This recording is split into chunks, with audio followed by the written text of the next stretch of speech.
Hi, I'm Brian and welcome to my crafting corner. Today I'm going to show you guys how to make some custom totes. I have one here that I've made earlier for a friend of mine. She's pretty into wine and it's perfect for that or going to a farmer's market or carrying for snacks.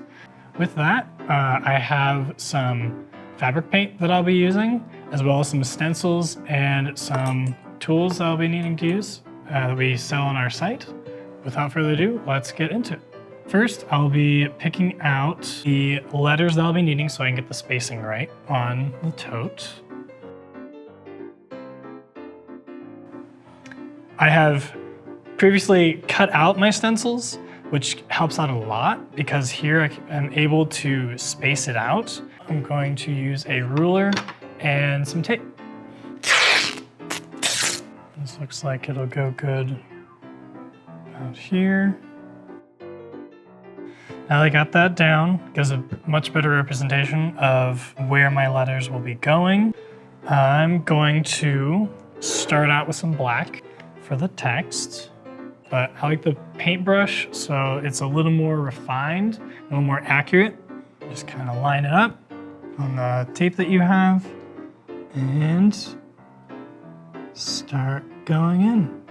Now I like to dab the brush rather than stroke it because you run the risk of dragging the stencil away and therefore it goes all over. And if you lay it on too thick, the paint can get caught underneath the stencil and it'll start to bleed and not make a very clean edge. All right, now the big reveal. There we go, not too bad. Before I get too far, I learned a tip to place some cardboard between what you're working on to give a harder surface as well as preventing bleed through to the other side. With this, you will be getting messy fingers, so it's always good to have some paper towels nearby. Now that I've got my text down, I think it'd be kind of cool to add some of these images that we have along with the packets that you can buy. Like the letters, I'm going to go ahead and cut out one of these images. And I'm cutting this out instead of just using it on the sheet itself. I can just place it down. I have a better perspective of how much room it will take and how it will look. Again, you'll want to put this on a fairly thin layer like you did the letters.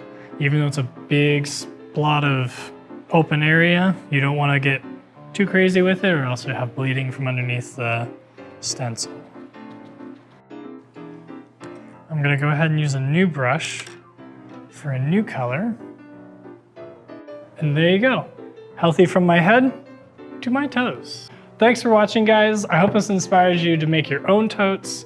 And you can leave a like and comment below on what you would like to have on yours. And thank you very much for watching.